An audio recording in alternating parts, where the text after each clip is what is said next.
अब देखो बच्चों, आज जो मैं टॉपिक डिस्कस करूंगा और ये मेरा टॉपिक है क्या, electrophilic addition reactions.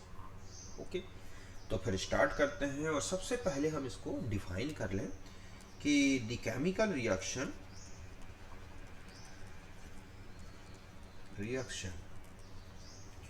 In which electrophile first attacks on double bond or triple bond of unsaturated hydrocarbon, ठीक है, with the help of pi electron cloud and on saturated or partial saturated compound। समझ गए बच्चों कि एक ऐसी chemical reaction जिसमें electrophile जो अनसैचुरेटेड हाइड्रोकार्बन्स हैं जैसे कि एल्कीन्स हैं, एल्काइंस हैं, इनके डबल बॉन्ड पर या ट्रिपल बॉन्ड पर पाई इलेक्ट्रॉन के थ्रू उसकी हेल्प से क्या करते हैं, अटैक करते हैं और एक सैचुरेटेड या पार्शियल सैचुरेटेड कंपाउंड का फॉर्मेशन करते हैं, तो हम इसे बोलते हैं क्या, एडिशन रिएक्शन। सपोज हम एक इस तरह से समझें कि ये है हमारे पास एल्कीन, ओके, और यहाँ पर एक ऐसा रिएजेंट आया, ये प्लस है इसमें, ये माइनस है, ये क्या है, एक इलेक्ट्रोफिलिक, समझ गए बच्चों, रिएजेंट है जिसमें एडेंडम भी बोलते हैं क्योंकि इसमें एक प्लस भी है माइनस में। तो पहले क्या होगा कि इस तरह से जो है ये जुड़ जाएगा, कौन, एक्स और वाई, और फिर इस तरह से एक में एक्स जुड़ गया, समझ गए ना, एक कार्बन में, और फिर दूसरे कार्बन में क्या होगा बच्चों, इस तरह से कि हम ये कहें कि इसमें एक्स और इसमें क्या जुड़ गया, वाई। तो इस तरह की रिएक्शंस जो हैं इन्हीं को क्या बोलते हैं बच्चों, इलेक्ट्रोफिलिक एडिशन। तो आपने देखा कि पहले इलेक्ट्रोफाइल पाई बॉन्ड पे अटैक करता है पॉजिटिव चार्ज के कारण या इलेक्ट्रॉन डेफिशिएंसी के कारण, और इस तरह से एक जो है ट्रांजिशन स्टेट बनाई, और इसके बाद फिर हमने देखा कि ये क्या हो गया, एक सैचुरेट कंपाउंड में चेंज हो गया। जैसे एग्जांपल्स हम कुछ ले लें पहले, फिर हम इनकी मैकेनिज्म देखेंगे, फिर अलग अलग टाइप्स में आएंगे। जैसे हाइड्रोजनेशन, समझ गए बच्चों, हाइड्रोजनेशन में आप देखते हैं कि CH2 double bond CH2 plus H2, यहाँ पर कैटालिस्ट होगा।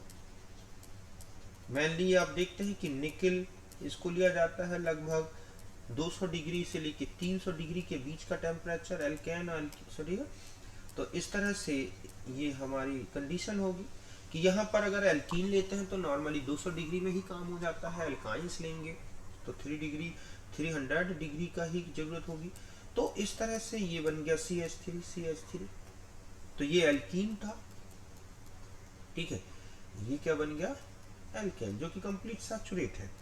ठीक इसी तरह से ये है हमारे पास सपोज ट्रिपल बॉन्ड वाला एल्काइन भी है, इनमें भी होता है ये इस तरह से, प्लस H2, यही कंडीशन है, तो CH3 दो मोल लग जाएंगे। तो एक ये हो गई हाइड्रोजनेशन है, ठीक इसी तरह से, ठीक है, हाइड्रोहेलोजनेशन है, हम इनको अलग अलग डिटेल में भी लेंगे बच्चों भी, है ना। हाइड्रोहेलोजनेशन है, हाइड्रोहेलोजनेशन का मतलब क्या होगा बच्चों, किसका एडिशन होगा, हाइड्रोजन एंड हेलोजन। जैसे ये है CH3 CH एंड CH3, आपने यहाँ पर HX का एडिशन करा दिया तो आपने देखा एक कंपाउंड बन गया CH3 CH2 CHX CH3, है ना, ये एक हाइड्रोहेलोजनेशन है। इसी तरह से हाइड्रेशन में आओगे जब आप, ठीक है। हाइड्रेशन, तो हाइड्रेशन में आप देखोगे कि एल्कीन पर वाटर का एडिशन होगा इस तरह से, यहाँ पर कोई H2SO4 या इस तरह से कोई रिजेंट होगा, कैटलिस्ट होगा जो कि हाइड्रेशन को पॉसिबल कराता है, अल्कोहल बन गए। इसी तरह से हैलोजनेशन देखो आप, है ना, कि हैलोजनेशन है तो CH2 double bond CH2 plus X and X CCl4 इस तरह का सॉल्वेंट होगा। तो यहाँ पर ये एडिशन हो गया टोटल, तो यहाँ हो गया CH2, ये है X, CH2, ये है X। तो यहाँ पर आप देख रहे हैं कि पूरा का पूरा मॉलिक्यूल ही ऐड हो रहा है, ठीक है। हाइड्रेशन, हैलोजनेशन, और भी आपको आगे मिलेंगी रिएक्शंस जैसे, ठीक है, हाइड्रोक्सिलेशन भी है, हालांकि ऑक्सीडेशन में दिखता है लेकिन यहाँ पर भी एडिशन ही हो जाता है कंप्लीट इसका, HO, ठीक है, OH, ये इस तरह से। तो यहाँ पर अगर आप देखें कि ये है H2O और ये है O, यहाँ कोई ऑक्सीडाइजर ले लेंगे तो ये ग्लाइकोल में बदल गया, तो ये भी एक क्या है बच्चों, जैसे वीआर रिएजेंट की प्रेजेंस में होगा तो ये भी, तो ये सब इलेक्ट्रोफिलिक एडिशन में आ रहे हैं। अब चाहे वो एल्कीन का एग्जांपल ले लो, चाहे एल्काइन का एग्जांपल ले लो, तो डबल बॉन्ड ब्रेक होता है और उसके ब्रेक होते ही पहले इलेक्ट्रोफाइल अटैक करता है, फिर न्यूक्लियोफाइल। तो पहले किसने अटैक किया, इसके बेस पे हम एडिशन रिएक्शन का नेम देते हैं। पहले मैं इनकी मैकेनिज्म बता दूं बच्चों, फिर हम हाइड्रोक्सिलेशन, हाइड्रोजनेशन और हाइड्रेशन, हैलोजनेशन, इन चार को अच्छी तरह से डिटेल में डिस्कस करेंगे क्योंकि इनसे काफी रिलेटेड क्वेश्चंस आते रहते हैं। तो सबसे पहले तो हम देखते हैं इसकी मैकेनिज्म के बारे में। ओके, तो देखो बच्चों, मैकेनिज्म अगर आप देखोगे तो ये 2 स्टेप में कंप्लीट होती है, ठीक है। अगर हम इसके स्टेप्स देखें तो यहां पर सपोज आपने एल्कीन लिए है, ठीक है, और यहां पर आया एक इलेक्ट्रोफिलिक रिएजेंट जिसमें इलेक्ट्रोफाइल भी है और न्यूक्लियोफाइल भी है, हम ये कहें कि ये है इस तरह से, और यहां पर एक न्यूक्लियोफिलिक ग्रुप भी है। ओके, तो यहां पर ये जो ग्रुप होता है पहले ये अटैक करेगा, क्यों, क्योंकि ये पॉजिटिव चार्ज है और जो पाई बॉन्ड है एक अच्छा इलेक्ट्रॉन सोर्स होता है, तो ये इसकी तरफ अट्रैक्ट होगा और पहले अटैक हुआ तो ये CH है ना, और यहां पर कुछ समय के लिए जो इलेक्ट्रोफाइल है ना वो ऐसे जुड़ा होता है बच्चों, ये, ठीक है। और फिर इसके बाद ये जो है पाई कॉम्प्लेक्स बन गया ये कुछ समय के लिए, और फिर ये ब्रेक होके और चेंज हो जाएगा एक स्टेबल कार्बोकैटाइन में इस तरह से, यहाँ ये हो गया और न्यूक्लियोफाइल निकल गया। तो यहां पर ये बनता है क्या, कार्बोकैटाइन, बात समझ गए ना। तो स्टेबिलिटी, या हम कहें कि रेट ऑफ, यहां पे एक बात बता दूं मैं कि जो रेट ऑफ इलेक्ट्रोफिलिक एडिशन है ना बच्चों, ये directly proportional to the stability of carbocation, कि जो रेट ऑफ रिएक्शन है वो कार्बोकैटाइन की स्टेबिलिटी के क्या होता है, डायरेक्टली प्रोपोर्शनल होता है। जितना स्टेबल कार्बोकैटाइन बनेगा उतना ही फास्ट रेट होगा। एक स्टेप तो ये हो गया, पहला अटैक हो गया कि जो इलेक्ट्रोफाइल था उसने अटैक किया और एक कार्बोकैटाइन में कन्वर्ट हो गया। अब दूसरे स्टेप में क्या होगा कि ये जो कार्बोकैटाइन है बच्चों, मैं इसको ऐसे लिख दूं, ये है, अब यहाँ पर जो न्यूक्लियोफाइल ग्रुप बचा था वो अटैक करेगा और इस तरह से जो हमने देखा कि ये ग्रुप यहाँ जुड़ गया और CH2E, और इस तरह से हमें क्या मिल गया, ये हमारा प्रोडक्ट। तो यहाँ पर ये स्लो रिएक्शन है, ठीक है, RDS यही होता है, पाई बॉन्ड की ब्रेकिंग होना। और फिर उसके बाद ये फास्ट होता है। तो इस तरह से ये bimolecular reaction second order दो मॉलिक्यूल पर डिपेंड करेगी, एक तो रिएक्टेंट पर और एक इलेक्ट्रोफाइल की कंसंट्रेशन में। अगर हम एक एनर्जी प्रोफाइल डायग्राम से समझें, पहले मैं इसका और फिर मैं कुछ इंपॉर्टेंट ऑर्डर्स बता दूंगा आपको रेट के। तो यहां पर अगर हम वही पोटेंशियल एनर्जी डायग्राम में ले और ये है, और यहां पर प्रोग्रेस ऑफ रिएक्शन, तो ये हमारे पास था RCH प्लस इलेक्ट्रोफाइल, समझ गए, और ये है हमारा न्यूक्लियोफाइल। इस तरह से यहां तक पहुंचते पहुंचते कि ये है RCH, है ना, CH2, और यहां पे आपने देखा कि जो इलेक्ट्रोफाइल है वो इस पे जुड़ चुका होता है। तो यहां मैक्सिमम एनर्जी की स्टेट आ जाएगी। फिर क्या होगा बच्चों, नीचे आएगा ये, और यहां पर अब आप देखोगे कि ये बन गया हमारे पास इस तरह का एक कार्बोकैटायन। ओके, यहां पे तो कार्बोकैटायन की थोड़ी स्टेबिलिटी ज्यादा होगी, ठीक है। अब क्या होगा, इसके बाद यहां आ जाए हम, तो यहां पर जब हम पहुंचेंगे तो यहां RCH, अब कौन जुड़ना स्टार्ट कर देगा बच्चों, न्यूक्लियोफाइल, और ये इलेक्ट्रोफाइल तो था ही, और जैसे ही न्यूक्लियोफाइल जुड़ जाएगा कंप्लीट, आप देखोगे ये इस तरह से आएगा, और यहां बन जाएगा हमारे पास RCH2, यहां पर ये हो गया RCH, यहां पर न्यूक्लियोफाइल वाला ग्रुप जुड़ा है, और यहां पर क्या जुड़ा दिख रहा है, इलेक्ट्रोफाइल, और ये बनिएगा प्रोडक्ट। अब ध्यान से देखें कि यहां जो डेल्टा H है ना बच्चों, वो निगेटिव होता है, मींस ये क्या है, ये एक्सोथर्मिक रिएक्शन, क्योंकि एक पाई बॉन्ड ब्रेक हुआ है और दो सिग्मा बॉन्ड बने हैं। तो बनने वाला जो कंपाउंड है थर्मली ज्यादा स्टेबल होगा और इसमें कुछ हीट निकलेगी, क्योंकि दो दो क्या बने हुए हैं, आपने देखा यहाँ पर सिग्मा बॉन्ड, दो सिग्मा बॉन्ड बन गए, जबकि पाई बॉन्ड एक ही ब्रेक हुआ था, ठीक है। तो इस तरह से, और अगर डेल्टा एस की बात की जाए तो ये निगेटिव होगा, क्योंकि पहले आप देख रहे हैं रिएक्टेंट में मॉलिक्यूल्स ज्यादा हैं, रिएजेंट भी है, रिएक्टेंट भी है, फिर बाद में प्रोडक्ट एक ही हो गया। तो इस तरह से आपने देखा कि ये एक क्या है, एक्सोथर्मिक। जैसे हम इसको इस तरह से समझ सकते हैं कि ये है CH डबल बॉन्ड CH, ठीक है, यहां आपने H2 का एडिशन कराया, जो पाई बॉन्ड है इसकी बॉन्ड एनर्जी आप देखोगे कितनी होती है, 40 किलो कैलोरी पर मोल, ठीक है, एक नॉर्मल, और H2 की है 104 किलो कैलोरी पर मोल, ठीक है। यहां पर आए, आपने देखा कि यहां पर दो बॉन्ड बन गए, एक H ये है, एक H ये है। तो अब यहां पर जो बॉन्ड एनर्जी रिलीज हुई होगी वो 2 × 87, ठीक है। क्यों, क्योंकि एक बॉन्ड की जो बॉन्ड एनर्जी बनने की है वो है -87।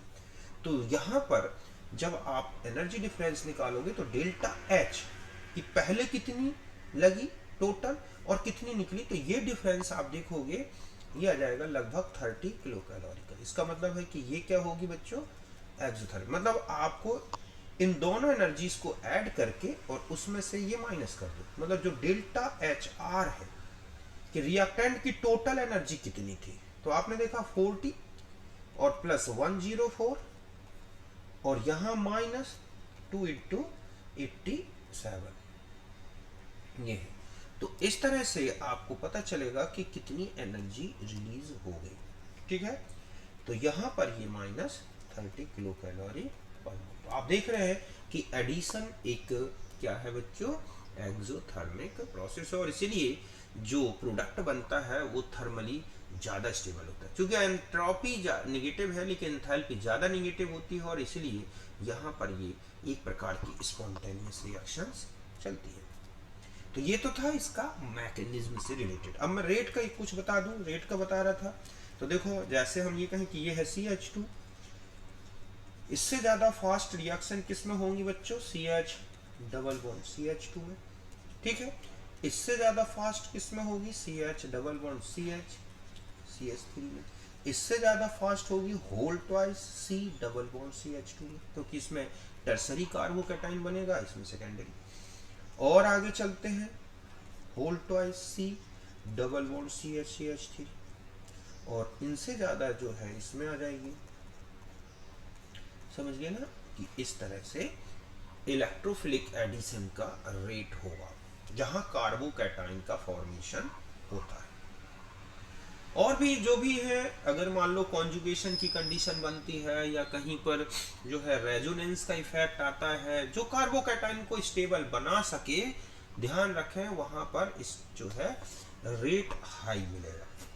अब हम एक एक करके थोड़ा समझ लें बच्चों, क्योंकि इसमें काफी अच्छे अच्छे क्वेश्चंस आते रहते हैं। जैसे हाइड्रोजनेशन से रिलेटेड है, ठीक है, ठीक इसी तरह से हैलोजनेशन से है, हाइड्रोक्सिलेशन से है, तो हम एक एक करके लेते हैं।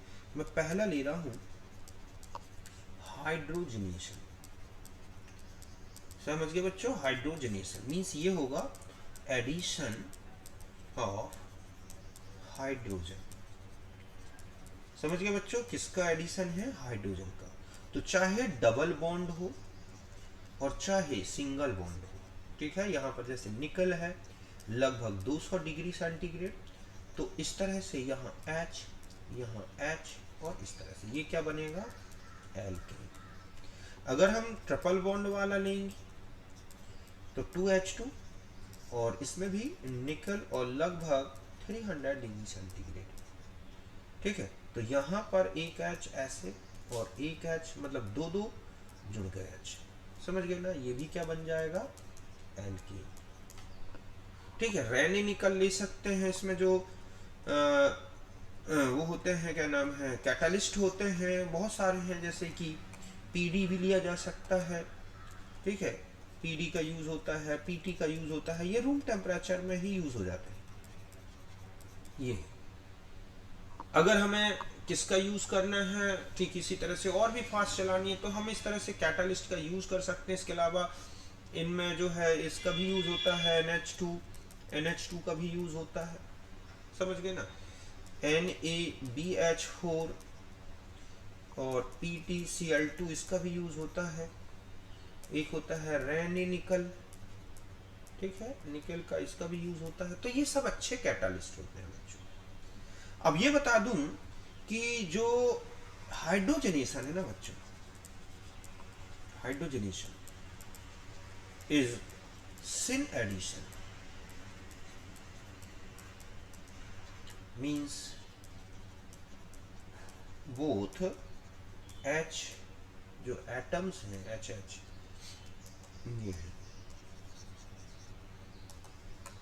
both, ठीक है, atoms of H2 added from same side, एक ही साइड से जुड़ते हुए दिखेंगे। समझ गए ना, मतलब आप देखोगे कि उन्हें हम एक ही साइड से जुड़ते हुए, मतलब ये है कि ये है डबल बॉन्ड ऐसा और प्लस H, क्योंकि निकल एब्जॉर्ब करके रखता है इनको। तो जब हम इस मेटल की प्रेजेंस में, तो कुछ समय के लिए इस तरह का एक ट्रांजिशन स्टेट बनेगी ऐसे, और फिर ये जो है ट्रांजिशन स्टेट यही चेंज हो जाती है। फिर इस तरह से एक इसमें ऐड हो गया और एक इसमें ऐड हो गया, प्लस हीट निकलती है इसमें, है ना, जिसे हम बोलते हैं हाइड्रोजनेशन हीट। हम उसको अलग से डिफाइन कर लेंगे इस तरह से। तो ये सिन एडिशन है, ध्यान रखें कि सिन एडिशन स्टेरिक हिंड्रेंस से बहुत ज्यादा इफेक्टेड होता है। तो यहां ध्यान रखना है कि जो हाइड्रोजनेशन रेट है ना बच्चों, जेनेशन रेट, ठीक है, वो inversely proportional to the alpha branching,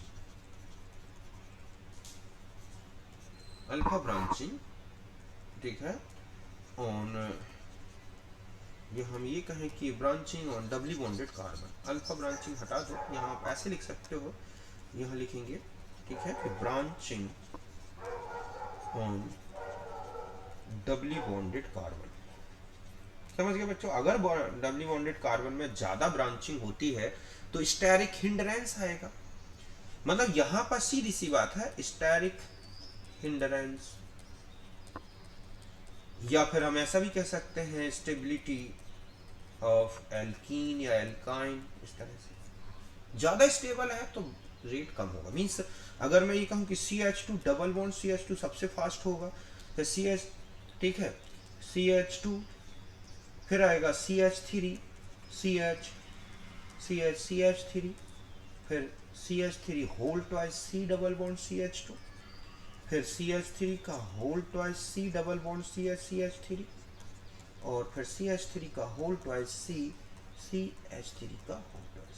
ये है रेट ऑफ हाइड्रोजनेशन।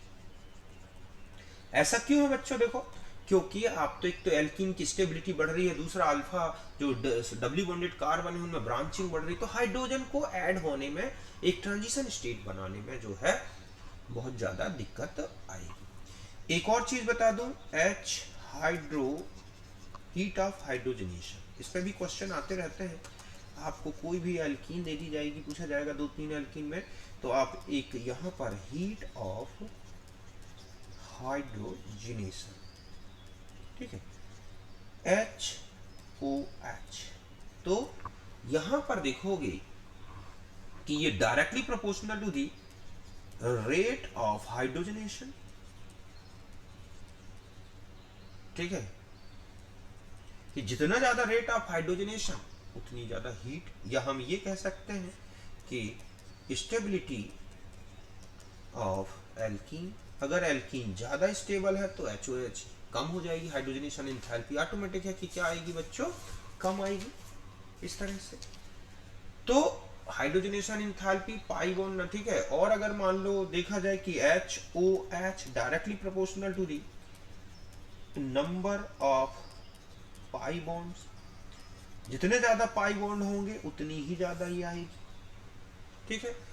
अगर मान लो सेम है तो बॉन्ड पाई बॉन्ड, तो आपको स्टेबिलिटी देखनी है। जैसे मैं कहूं कि ये है एक ये है एक एल्कीन और एक ये है, ठीक है, ये फर्स्ट है और ये है सेकंड, तो HOH का ऑर्डर क्या होगा देखो, तो पहले की ज्यादा और दूसरे की क्या होगी बच्चों, कम होगी। ठीक इसी तरह से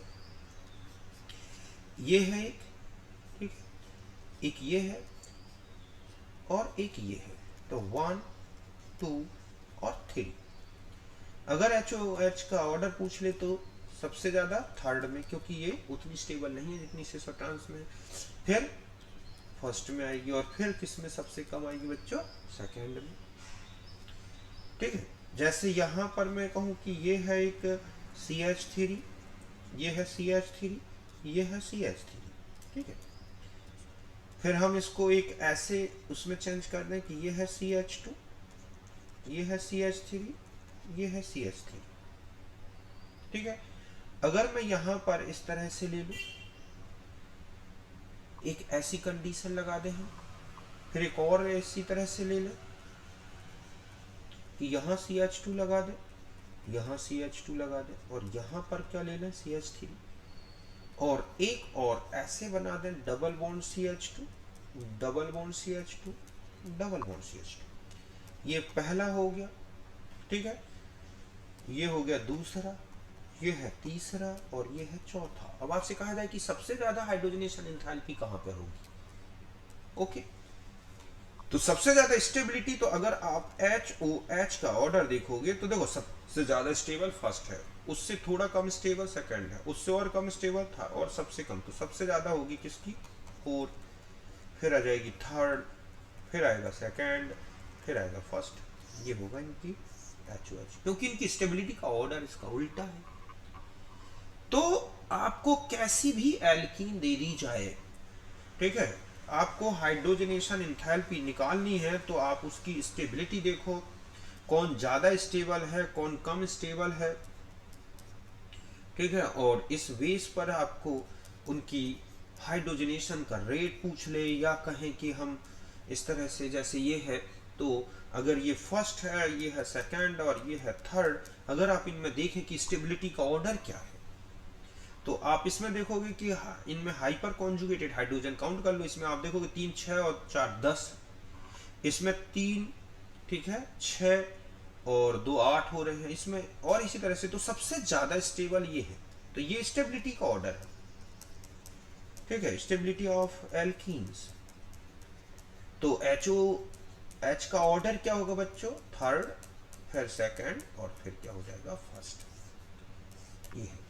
तो इस तरह से हम क्या कह सकते हैं कि जो है कंपाउंड में जो है कितनी स्टेबिलिटी है। इसी तरह से अगर मान लो कि जैसे बेंजीन है, तो बेंजीन में 3 डबल बॉन्ड है, तो हाइड्रोजनेशन एंथैल्पी सिंगल बॉन्ड से 3 टाइम्स ज्यादा आनी चाहिए थी, 3 टाइम्स होती, लेकिन एक्चुअली इतनी नहीं आती, उससे कम आती है जितनी आनी चाहिए थी। तो वो जो डिफरेंस आ गया वो उसकी रेजोनेंस एनर्जी के कारण ऐसा हो सकता है। तो वो हम उतना अभी यहाँ पर डिटेल जरूरत नहीं है हमें रेजोनेंस बताने की, अभी हमें सिर्फ यहाँ तक बताना था।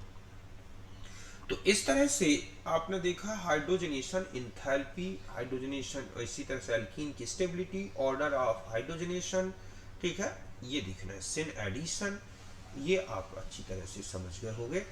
अब हम आ जाते हैं इसके बाद दूसरी जो रिएक्शन है हमारी, और वो है हाइड्रो हैलोजिनेशन। समझ गए बच्चों। अब हम दूसरा क्या लेंगे, हाइड्रो हैलोजिनेशन। इसका मतलब ये क्या है, addition of hydrogen and halogen, ठीक है, on alkene, alkyne and formation of halo alkene. समझ गए ना कि इसमें क्या बनते हैं बच्चों, हेलो एल्कीन। एक ये है जैसे C, ये है एसिड, और प्लस ये है हमारे पास HX, और हमने इस पर एडिशन करा दिया। सपोज एक H यहाँ जुड़ गया, एक X यहाँ जुड़ गया, ये हेलो एल्केन या एल्काइल हैलाइड बन गया। समझ गए ना कि इस तरह से, जैसे यहाँ पर है CH2 double bond CH2 plus HCl, तो यहाँ हो गया CH3 CH2 Cl, ये क्या बन गया बच्चों, इथाइल क्लोराइड। यहां तक बात क्लियर है। अब इसमें एक रूल बता दूं मैं, ठीक है, मार्कोनी कॉब रूल, ये है। ये रूल आप देखो कि चाहे हाइड्रेशन करा रहे हो, चाहे, ठीक है, हैलोजिनेशन, सॉरी, हाइड्रो हैलोजिनेशन करा रहे हैं, दोनों में यूजफुल है। तो हम यहां पर ऐसे ध्यान रखेंगे कि इन पोलर मीडियम, ठीक है, पोलर मीडियम, ठीक है, nucleophilic group of electrophile means negative group. क्या याद रखना है, निगेटिव ग्रुप, कि जो इलेक्ट्रोफाइल है उसमें जो न्यूक्लियोफिलिक ग्रुप है बच्चों, मीन्स निगेटिव ग्रुप जो है, added with that carbon of, या दैट, हम इसको बल्कि दैट डबली बॉन्डेड कार्बन कह दें, क्या कह दें, डबली bonded carbon having least number of hydrogen। समझ गए बच्चों कि इसने ये कहा है कि अगर least number of hydrogen of unsymmetrical alkyne और अल्काइन। समझ गया ना बच्चों कि इसने ये कहा है कि जब आप इलेक्ट्रोफिलिक एडिशन करा रहे हैं, और चाहे वो एल्कीन ली गई हो चाहे अल्काइन, जब आप इसमें एडिशन कराएंगे तो इलेक्ट्रोफाइल का एक पॉजिटिव टर्मिनल और एक नेगेटिव टर्मिनल होता है। तो उसने कहा कि नेगेटिव टर्मिनल को आपको उस कार्बन में जोड़ देना है जिसमें लीस्ट नंबर ऑफ क्या हो, हाइड्रोजन। देखो कैसे, CH3 CH double bond CH2, और यहां पर मान लो मैंने HBr का एडिशन कराया, तो क्या बन जाएगा, CH3 CH, यहां पर Br और CH3। ठीक इसी तरह से CH3 C triple bond CH2, ठीक है, सॉरी CH और अब मैं ये कहूँ कि इसमें HBr का एडिशन कराना है, तो आप देखोगे पहले एडिशन होगा CH, ठीक है। यहाँ पर आप देख रहे हैं जहाँ पर लीस्ट नंबर ऑफ हाइड्रोजन थे कि यहाँ पर Br, डबल बॉन्ड CH2 और फिर दोबारा HBr अगर आप एडिशन कराओगे तो ये बन जाएगा CH3, यहाँ Br, यहाँ Br, यहाँ CH3। तो आप देख रहे हैं कि जो कार्बन डबली बॉन्डेड कार्बन है जिसमें लीस्ट नंबर ऑफ हाइड्रोजन थे ये है, या इसमें देखें तो इसमें एक भी नहीं है, उसी में ये जो माइनस वाली स्पीसीज है इलेक्ट्रोफाइल का वो अटैक कर रही है। यही क्या है बच्चों, मार्कोनिकॉव रूल। बात समझ गए अच्छी तरह से कि इस तरह से जैसे ये है CH3 double bond CH2 plus HCl, तो मेजर प्रोडक्ट क्या बनेगा देखो, CH3, यहाँ पर Cl और यहाँ पर CH3। तो ये माइनस था और ये प्लस था, तो इस तरह से मार्कोनिकॉव रूल लगाना है। क्लियर है अच्छी तरह से। इसका रीजन क्या है कि आपने देखा CH3 CH double bond CH2 और यहाँ पे आया HCl सपोज, तो ये प्लस है ये माइनस है, तो पहले कौन सा ठीक है, आप जानते हैं कि पहले कौन सा इलेक्ट्रोफिलिक एडिशन होगा, तो जैसे इलेक्ट्रोफिलिक एडिशन होगा तो ये पाई बॉन्ड यहाँ जाएगा और स्टेबल कार्बोकैटायन सेकेंडरी बन गया इस तरह से। और फिर इसके बाद जब निगेटिव आयन आया ब्रोमाइड कि यहाँ सर ये क्लोराइड ले रहे हैं, तो क्लोराइड जो है हमारे पास जो निगेटिव स्पीसीज थी कि यहाँ पर जो Cl माइनस से हुआ था अब वो यहाँ पर अटैक कर देगा, और यही रीजन है इसका कि आपने देखा कि जो अटैक है वो मार्कोनिकॉव रूल इसलिए लग रहा है क्योंकि ज्यादा स्टेबल कार्बोकैटायन बनता है। तो कोई भी halogen acid HCl HBr HI मतलब इट इज, ठीक है, वैलिड फॉर एनी, ठीक है, डाइपोलर रिएजेंट। मतलब यहाँ पर चाहे आप HCl ले लें, चाहे HBr ले लें, चाहे HI ले लें, चाहे H2O ले लें, चाहे HOCl ले लें, चाहे NOCl ले लें, आप ये देखोगे ये वैलिड रहेगा ये रूल, ठीक है। It is valid for all reagents इस तरह से। अब हम आते हैं, एक होता है बच्चों एक और एंटी मार्कोनिकॉव रूल, समझ गए ना। एक और कौन सा रूल लगता है, एंटी मार्कोनिकॉव रूल। तो एंटी मार्कोनिकॉव रूल जो है या इसी का एक नेम और है पर ऑक्साइड इफेक्ट, या हम इसी को बोलते हैं खरास इफेक्ट, इस तरह से समझ गए ना, anti Markovnikov rule and Kharasch effect. तो ध्यान रखें कि इट इज, ठीक है, valid for addition of HBr in the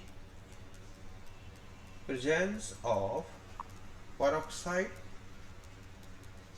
तो मेनली हम लेंगे C6H5CO का whole twice O2 benzoyl peroxide and light, ठीक है, ऑन दी एल्कीन और एल्काइंस।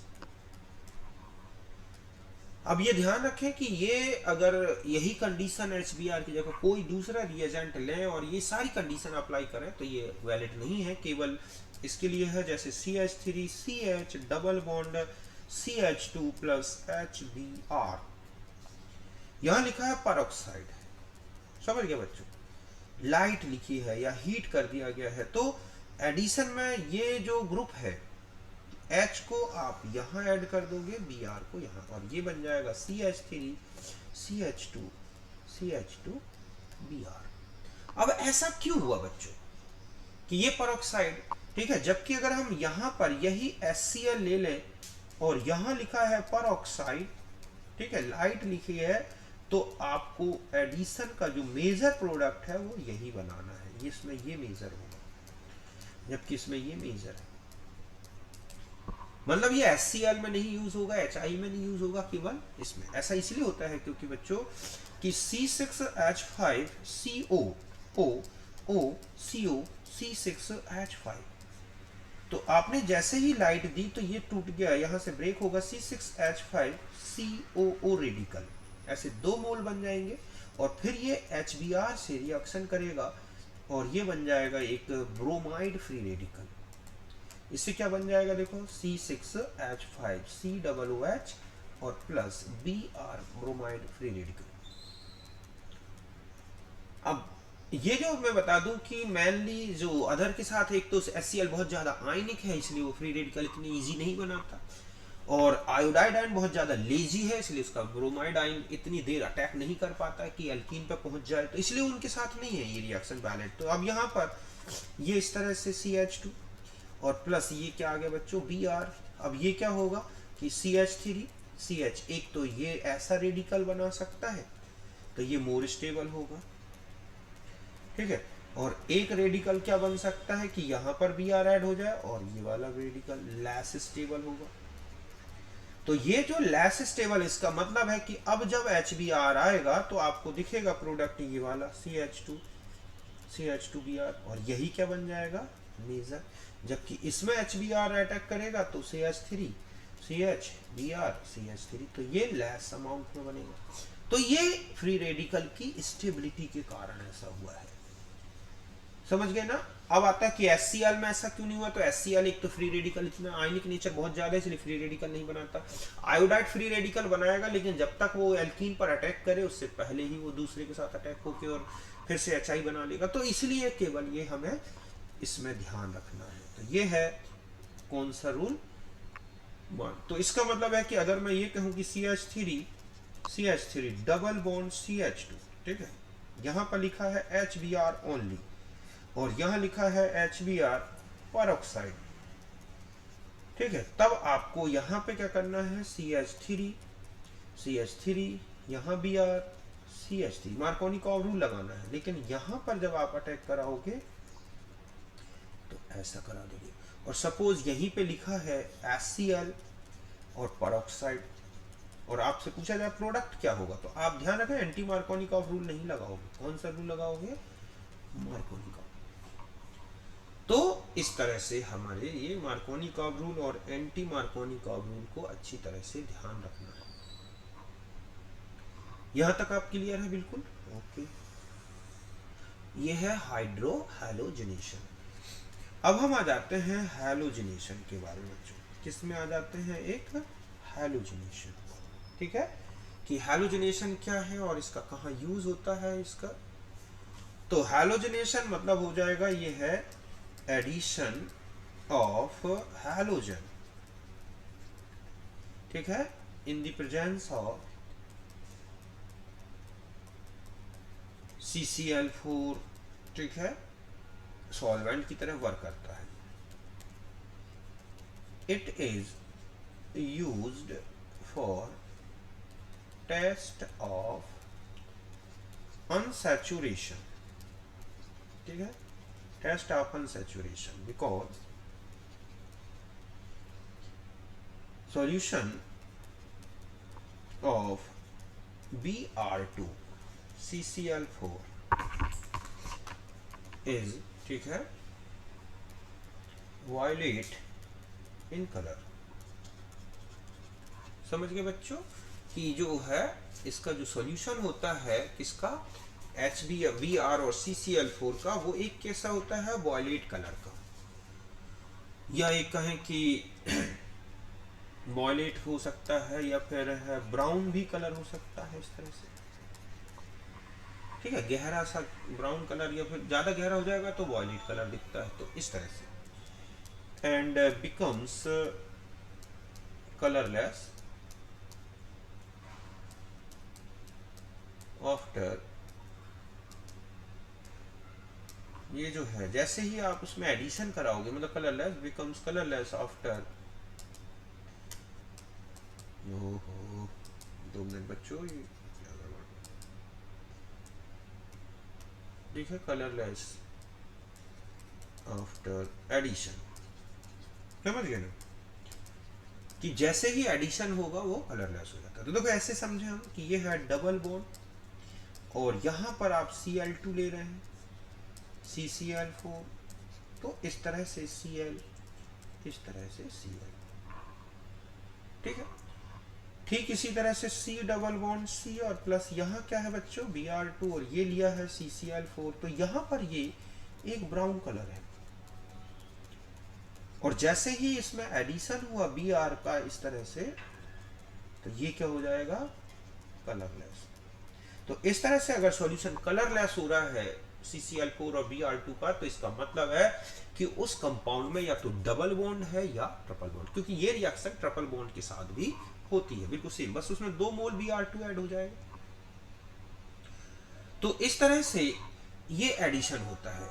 अब मान लिया जाए कि CH3 CH double bond CH2 plus Br2, क्या बन जाएगा CH3 CH Br CH2 Br। ध्यान रखें ये वैसिनल डाइहैलाइड कहलाते हैं। क्या कहलाते हैं बच्चों ये वैसिनल डाइहैलाइड, क्योंकि दोनों एक ही उसमें है। जबकि मैं इसमें कहूं कि यहाँ पर जैसे आप देखोगे ये है, इसमें कहा गया था ये वाला, ये जैमिनल है, ये क्या है जैमिनल डाइहैलाइड। जब एक ही कार्बन में, तो इस तरह से अल्काइन में आपने देखा था HBr का एडिशन कराया था तो जैमिनल डाइहैलाइड बन गए थे। क्यों? क्योंकि उसमें दोनों Br उसी कार्बन में जुड़ गए जहां हाइड्रोजन कम था, ये वेसिनल डाइहैलाइड बन गए। यहां तक बात क्लियर है अच्छी तरह से। अब मैं एक स्टीरियो, ठीक है, स्टीरियो केमिस्ट्री ऑफ एडिशन बता दूं थोड़ा सा। ये काफी इंपॉर्टेंट है बच्चों, हैलोजनेशन में बहुत ही इंपॉर्टेंट है ये। और ये है stereo specific addition of halogen. समझ गए ना कि जो हैलोजन का एडिशन है वो स्टीरियो स्पेसिफिक है। स्टीरियो स्पेसिफिक एडिशन का मतलब ये हुआ कि आप रिएक्टेंट बदलेंगे ना तो प्रोडक्ट की स्टीरियो केमिस्ट्री क्या हो जाती है, बदल जाती है। मतलब हम ये कहें कि जो प्रोडक्ट की स्टीरियो केमिस्ट्री है, समझ गए ना, उसका जो कॉन्फ़िगरेशन है, मतलब स्टीरियो केमिस्ट्री मींस कॉन्फ़िगरेशन, ये जो होगा configuration of product after addition depend upon, ठीक है, कॉन्फ़िगरेशन ऑफ रिएक्टेंट। कि ऐसी कोई भी रिएक्शन बच्चों जहां पर स्टीरियोमर्स बन रहे हो और बनने वाले प्रोडक्ट की अगर स्टीरियो केमिस्ट्री या उसका जो कॉन्फ़िगरेशन है वो रिएक्टेंट के कॉन्फ़िगरेशन पर डिपेंड करता है, तो ऐसी रिएक्शंस को बोला जाता है स्टीरियो स्पेसिफिक। आपको ऐसे ध्यान रखना है। सिस एडिशन CAR ये कहलाता है सिस एल्कीन। समझ गए बच्चों? A मतलब होगा एंटी एडिशन, तो R का मतलब है रेसेमिक मिक्सचर, और TAM, ठीक है, यहां पर TAM का मतलब क्या होगा देखो,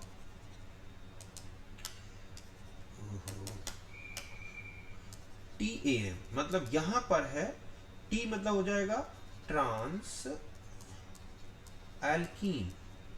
समझ गए बच्चों? A एंटी एडिशन, तो M मतलब है मीजोफॉर्म।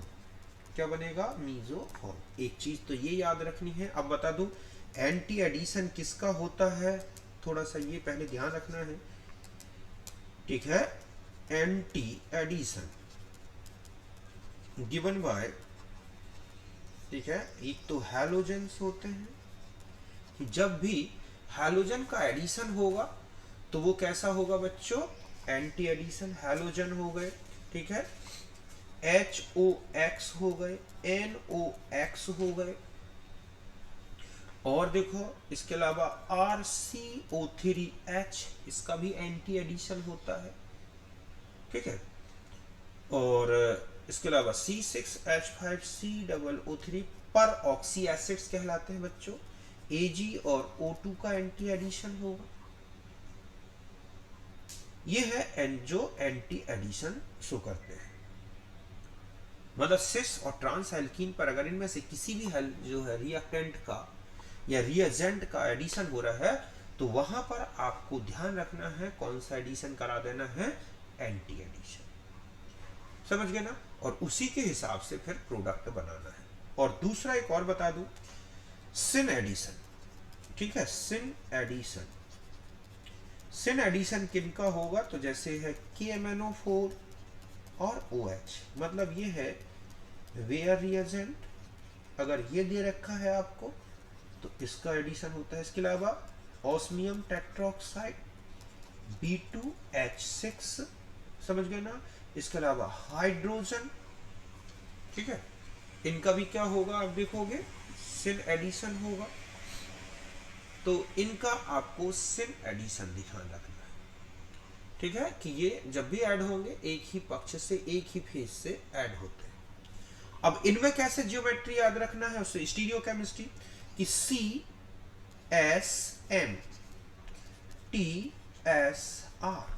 समझ रहे हो आप, कि सिस एल्कीन, S मतलब सिन एडिशन, तो M मतलब होगा मीजो। और यहां देखो ये है ट्रांस एल्कीन, समझ गए ना, सिन एडिशन, तो R मीन्स रेसेमिक मिक्सचर। ये अब मैं तीनों का दोनों का एग्जांपल बताता हूं। जैसे देखो, पहले हम आते हैं एंटी एडिशन के बाद। ठीक है, तो इसको ऐसा याद रखना है, खाली जगह पर जोड़ो फिर मोड़ो, फिर एक कार्बन को मोड़ो। ऐसे याद रखोगे तो बहुत जल्दी समझ जाओगे कि क्या बनना है। देखो कैसे, जैसे ये है CH3, ये है H, ये है CH3, ये क्या है बच्चों, H, सिस एल्कीन है। सपोज आपने Br का एडिशन कराया, पहले खाली जगह पर जोड़ दो, ऐसे लिया आपने, ये लिया H और यहां पर Br ऐड कर दिया, तो जोड़ दिया पहले। अब एक को मोड़ दो, तो जैसे ही आप एक को मोड़ोगे तो ये Br ऐसा था, सपोज मैंने इसको मोड़ दिया, तो अब क्या होगा बच्चों, Br ऐसे हो जाएगा कि जैसे यहां पर आपने देखा ऐसे, तो एक इसका मिरर इमेज भी बन जाएगा। समझ गए ना, कि अगर आप इसी में देखोगे तो एक ये है, तो एक मिरर इमेज कैसे बनेगा, Br C, यहां H, यहां पर आपको क्या दिखेगा, 2 मिनट, ठीक है, यहां पर आपको जब आप इसका मिरर इमेज देखेंगे तो आपको यहां पर Br दिखेगा, ठीक है, यहां पर H दिखेगा, यहां CH3, यहां पर CH3, यहां पर H और यहां पर Br। तो इस तरह से ये क्या बन गया, देखो आप, ये क्या कहलाएगा, रासायनिक मिक्सचर। ये क्या बन गया बच्चों, एक रासायनिक मिक्सचर, कि दोनों कार्बन के कॉन्फ़िगरेशन बिल्कुल अलग है। और मान लिया जाए कि आपने, तो यहां पर किसका एडिशन हुआ था, हैलोजन का, कौन सा एडिशन हुआ, एंटी, है ना।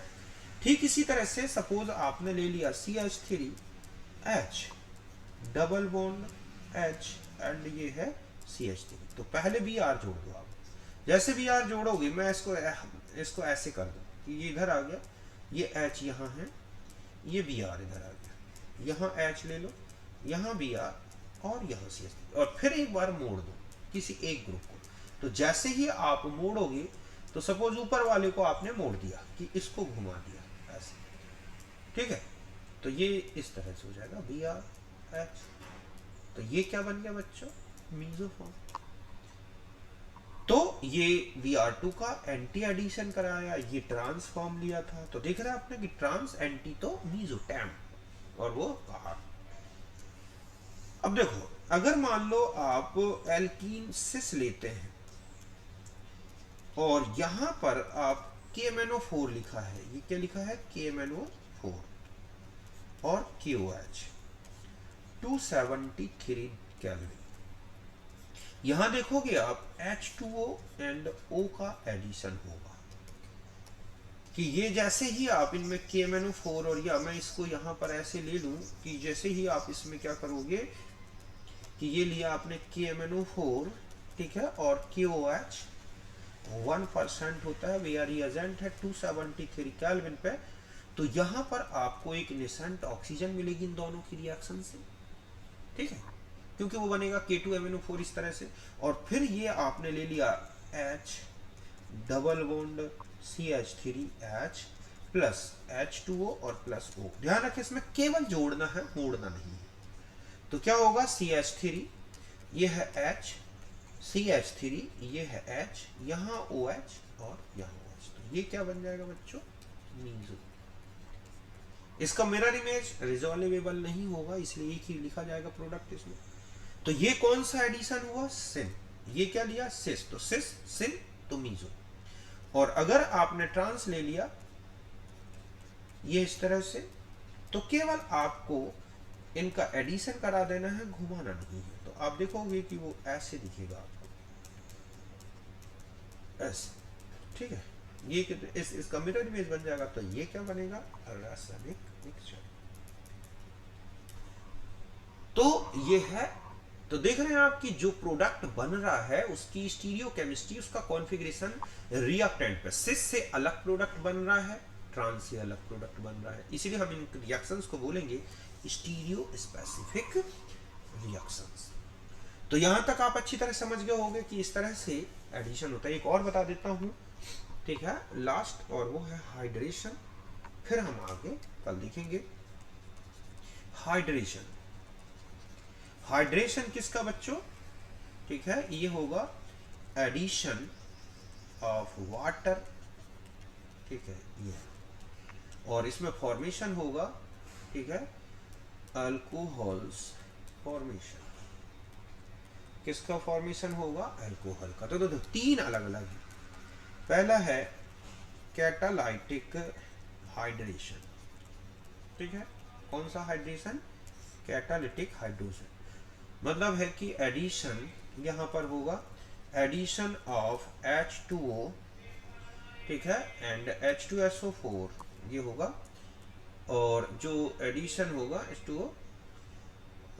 H2SO4 in the presence of H2SO4, and product का जो फॉर्मेशन होगा, product formation according to Markovnikov rule. समझ गए बच्चों कि कार्बोकैटाइन बनेगा, मार्कोनी कॉब रूल लगेगा इसमें। तो यहां पर जैसे ये लिखा है CH3 CH double bond CH2 plus HOH, यहां लिखा है H2SO4, समझ गए ना।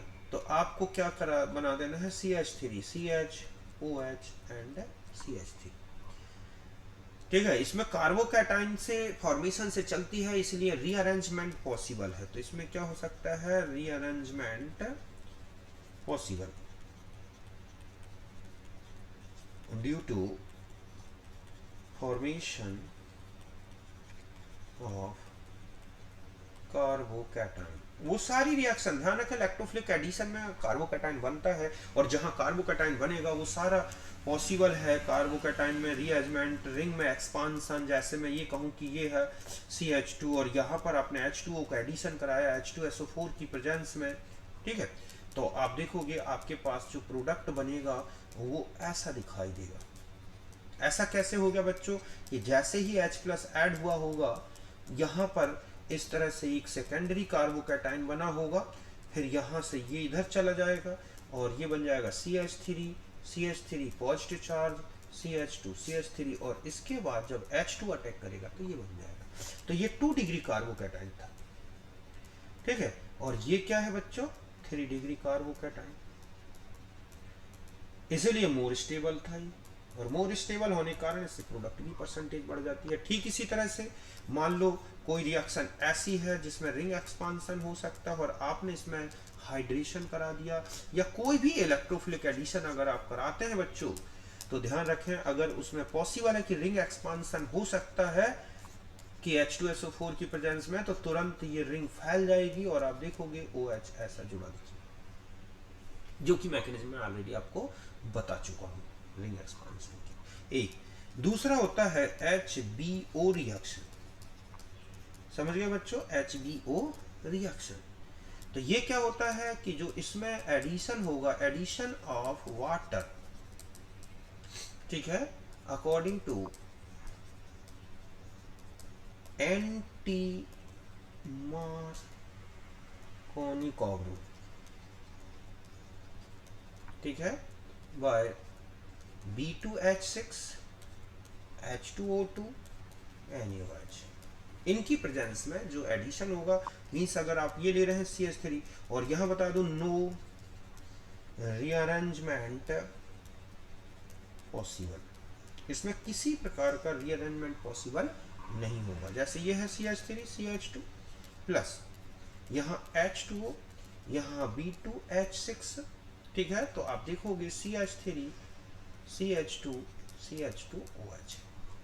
एक्चुअली ये रिएक्शन ऐसे चली है, BH3 आएगा 2 मोल, B2H6 से 2 मोल बनेगा, तो पहले ऐसा एक कंपाउंड बनेगा बच्चों, होल थ्राइस B, ऐसे 3 मोल लिए गए होंगे, फिर इसमें HOH का एडिशन होगा, तब बन जाएगा CH3 CH2 CH2OH के ऐसे 3 मोल प्लस BOH का होल थ्राइस। ये है ट्राई एल्काइल बोरेन, ठीक है, इस तरह से। और तीसरी होती है बच्चों कौन सी रिएक्शन, और वो है MDM, मतलब मर्क्यूरेशन एंड डीमर्क्यूरेशन,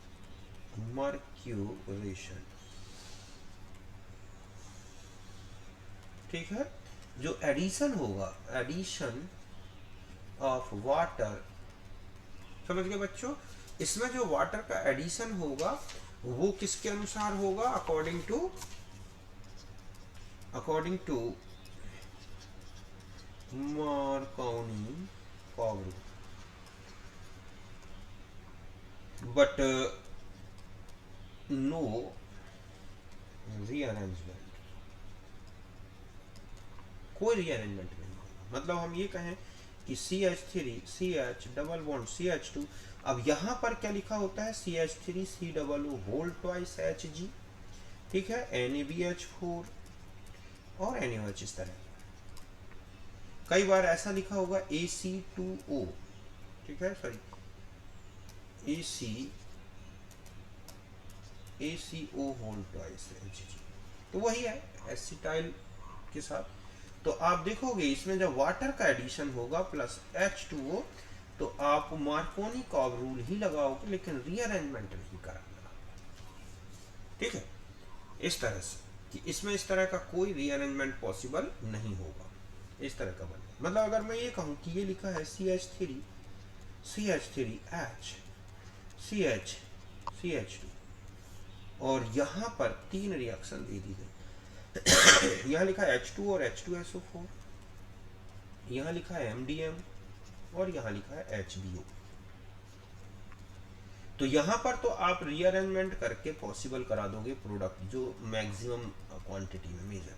इसमें जब आप MDM में कराओगे तो मार्कोनिकॉव रूल ही लगाओगे, लेकिन रीअरेंजमेंट नहीं कराओगे, और इसमें एंटी मार्कोनिकॉव रूल लगाओगे, मगर ठीक है रीअरेंजमेंट नहीं करना। तो ये इनकी प्रोडक्ट्स होंगे, समझ गए ना।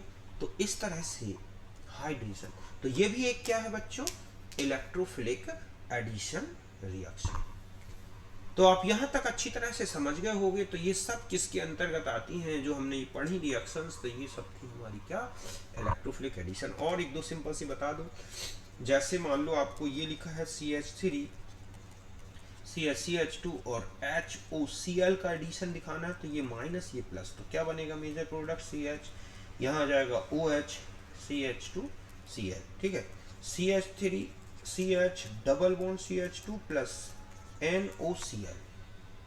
तो ध्यान रखें ये प्लस और ये माइनस में ब्रेक होता है, तो CH3 CH यहाँ Cl CH2 NO, बाद में ये ऑक्सीजन में भी चेंज हो जाता है, ठीक इसी तरह से ये लिखा है CH3CH double bond CH2 plus H2SO4, तो ये बनेगा CH3CH HSO4 CH3। समझ गए ना? बाद में इससे जो है डिटर्जेंट बनाने में ये मेथड यूज होती है।